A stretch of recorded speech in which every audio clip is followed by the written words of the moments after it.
Is the buyer agency contract that we real estate agents ask our buyer clients to sign unfair? That is the topic that we're addressing today. We are going to review a consumer report. So this report was created, I believe it's 20 something pages. So I've read through all of it. And of course, we're not going to read all of it line by line. I highlighted the more important parts, I wouldn't say allegations, but more findings, things that this consumer advocacy group that put this together, see what points they make and see if they're valid or not. But before we actually do that, let me know in the comment section down below, are you presently asking your buyer clients to sign a buyer rep agreement? So a buyer's agents agreement. And also let me know the state, and you're going to see exactly why.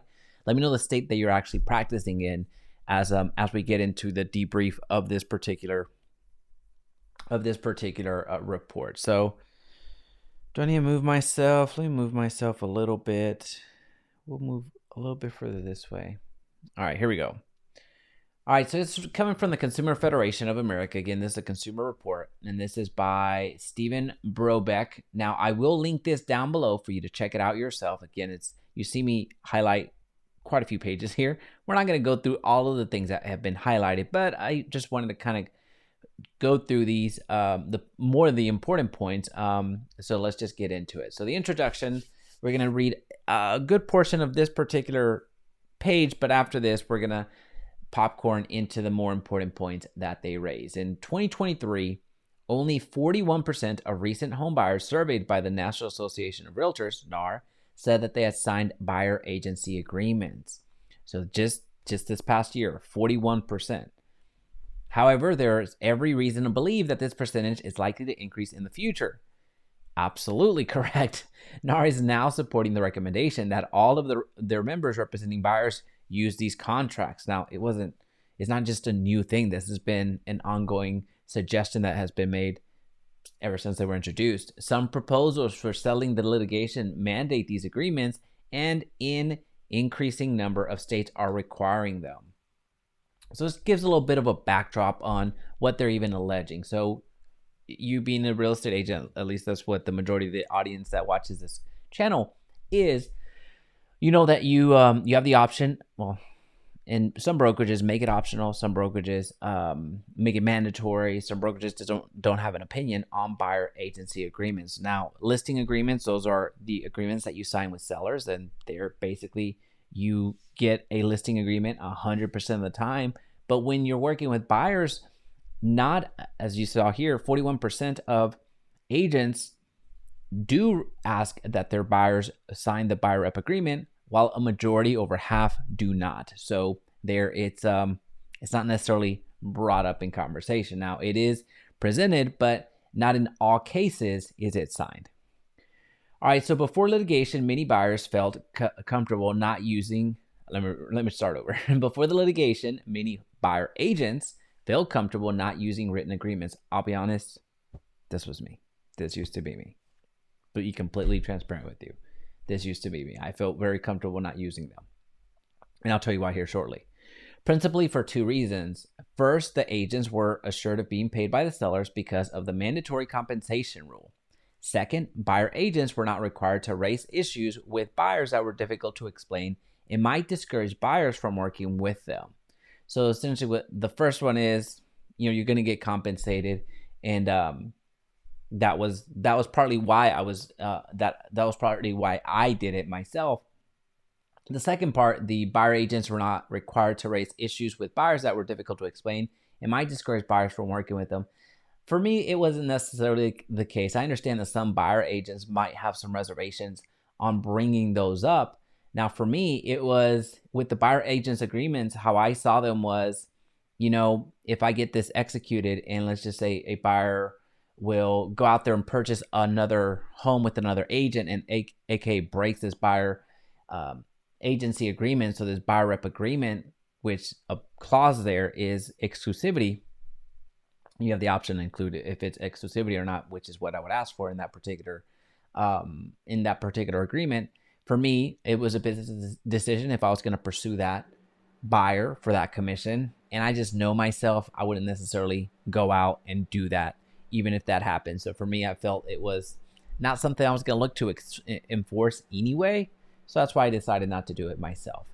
These issues include the buyer obligation to ensure the agent was compensated, the potential need to shift from a fiduciary relationship to dual agency, designated agency or transactional brokerage. Even without a contract, industry rules require some compensation in the event the buyer agent showed their client a home, but then the buyer worked with another agent to purchase it. That's true. Some sellers were required to compensate buyer agents. The issue of buyer agent compensation often did not come up in discussions with buyers, and when it did, buyers were told that the listing agent or seller provided this compensation. So that sets the backdrop. Let me turn off the heater. So that sets the backdrop of what we're talking about. Now, let's go into more of the actual findings. Well, let's go through here. Some of the points that were brought up, and then also the summary of what they said. Type of agreement. All right, so this is one that I really wanted to talk about. A large majority of contracts are exclusive. Once signed, buyers cannot work with another agent during the length of the contract. Contracts can be non-exclusive, but they are not common and are not favored by agents. Same here. Yeah, they're not. That's true. They're not common and not favored by anybody. So if you're gonna, most of the time, people that are willing to do this type of an agreement, non-exclusive agreement, they might as well not get it signed. That's the truth. So the majority of these contracts are exclusive, and they were raising this as a point that, hey, you need to be careful and you need to watch out for this. What's an agreement, right? So you have that option, and I see nothing wrong with that. Most contracts do not provide for early termination unless both buyer and agent agree. Yet, when the agreements do allow this termination and it is initiated by buyers, they are sometimes obligated to pay a fee.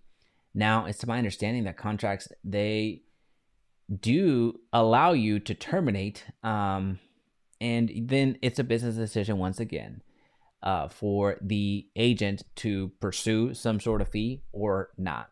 Here, again, I don't necessarily see a big issue with that. And I understand from the buyer side, you also have to recognize that whoever's drafting these contracts, in this case, the association, along with attorneys and everybody in between, they are set to favor the person who drafts them.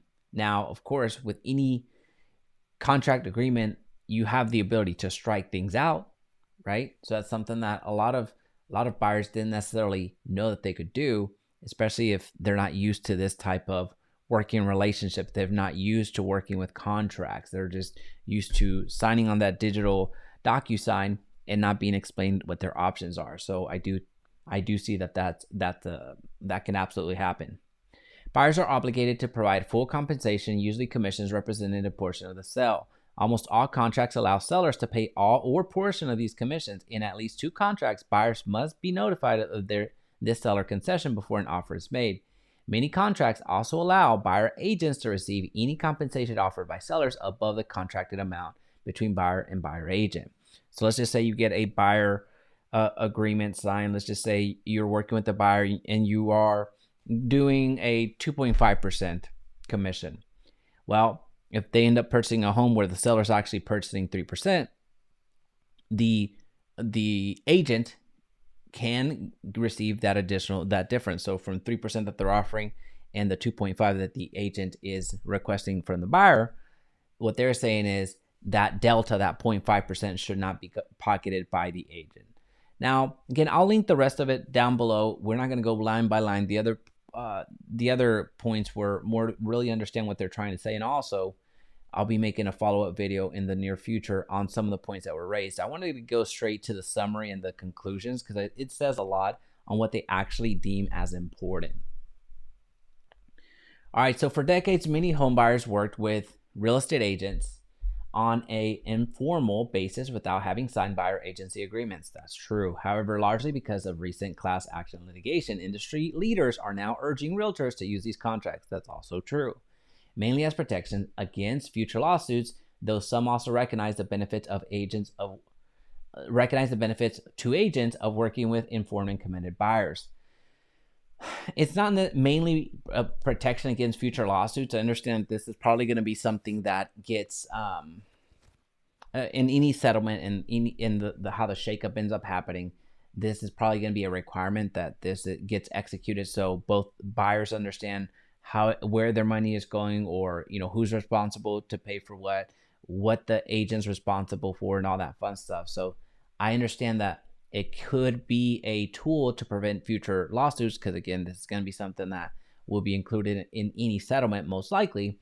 But I see this more as a protection for the agent in terms of their time and how they're going to get compensated, right? Because at this point, that money is going to be coming from somewhere where it's to their credit, I guess.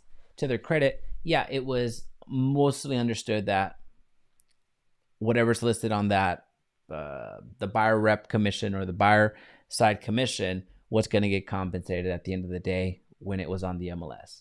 Some contracts contain provisions that are unfair to buyers. These include charging fees on top of that, 2.5 to 3% commissions that are not credited to the commissions.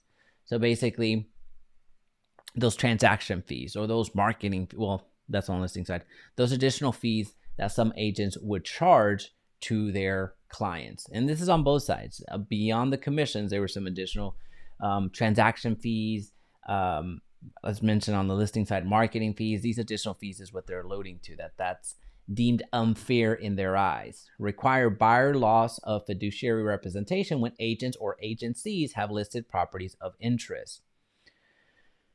So here, what they're saying is, and this was brought up earlier, that we skipped through this part, but requiring a buyer loss of fiduciary responsibility. So they're essentially, what they were saying was that they would go on and work with an agent would go on and represent another client as opposed to the buyer that they were working with,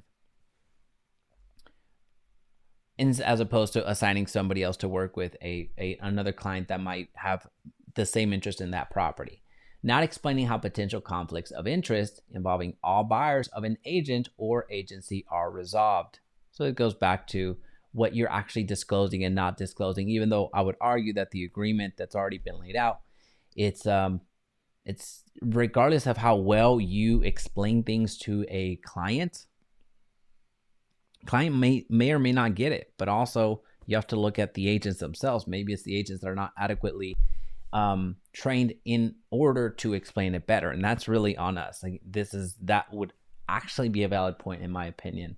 Us being a little bit better equipped in educating. Severely restricting buyer remedies, including prohibiting litigation and limiting agent liability to the amount of their commissions. Well, a lot of good that did, right? Prohibiting litigation. A lot of good that did. Like most agreements, the first pit stop is arbitration. Like most contracts, arbitration is going to happen first. So that's what they're alluding to. And it's not prohibiting litigation. If there's something that's unlawful, litigation is going to come. You don't need permission for an agreement for that to happen. Yet the most anti-consumer provision, here's where they get into the rub. Part of almost all recently written contracts would undermine efforts to allow price competition in commission rate setting. So this is where they go into price fixing. This is where they go anti-competitive mode. This is where they go into inflated high prices for real estate. That's where the rub is in their eyes. In any settlement of many class action lawsuits, it is important that the courts prohibit buyer agents from collecting compensation from both their clients and from sellers. State attorneys general should also take a look at the industry written contracts that home buyers increasingly are being asked to sign. Here's what they're saying is, they're getting paid from the buyer side and on the seller side. The amount of agents that have been paid in that respect is very close to zero. So I would necessarily say it's a non-issue, the way that it's written, and that's where we have to agree to disagree. Well, let me rephrase that. I guess from the delta, I would say. So the agents that do require the buyer that they're working with I could, okay, so maybe I'm having a realization in real time. I was looking at it the other way, right? If the seller was providing a commission of that 3% that we're giving, that given as an example, if the seller was giving that, and you have a contract with the buyer for 2.5, then you could theoretically, and many agents do, take that 3% and call it good, and they keep that additional 0.5. But if you flip it around, then yes, there are agents that would get the delta from the buyer. So then in that situation, yeah, you would get compensated from two entities. You would get compensated from the seller side. You would also get compensated from the buyer side because the seller commission that was being available was not enough to cover your services based off of the contract. So there I do have to backtrack in real time. From that standpoint, yes, that does happen. From the other way around, no, that does not happen. So I can see what they're saying. The growing use of buyer agency agreements increases the importance of buyers carefully selecting an agent. It's always been the case. This selection should include doing internet searches of candidates, paying attention to their profile information, recent sales, and customer evaluations, asking agents, being considered to provide a copy of the buyer agency agreement. So that is standard practice as well. Being willing to negotiate contract terms, and if the negotiation is unsuccessful, considering other agents. That one's frustrating because that's been on the table forever and for always, but it's that point that a lot of people point to, that a lot of the attorneys point to, that a lot of the people that are bringing litigation is that this willful ignorance. Oh, we didn't know that we could negotiate commissions, and you've been price fixing and everything. You're anti-competitive, and you've been inflating home prices through your percentage that you're charging. Yeah, so that point is frustrating because it's been there. It's not only been assumed, it's actually something that has been happening and continues to happen and will continue to happen. This whole negotiation back and forth. If working directly with listing agents, insisting that the agent act as a facilitator, i.e. either a dual agent or transaction broker, so that the agent cannot lawfully favor the seller. Also consider hiring an attorney. So dual agency is not legal in all states, just as a heads up. In the states that it is legal, you're essentially going to have dual agency with appointments, where you're going to have different individuals represent different. If you have the same client, that client's going to work with another agent, so they're fairly represented by the other agent, by another agent. That way, you can do the transaction. So that's what we're talking about there. Anyway, let me know what you think. Do you think that the buyer agency agreement that you have in your state is unfair to the consumer? Let me know in the comment section down below if you're asking people to sign it as well. That would be beneficial, and also the state that you're in. I'll see you tomorrow.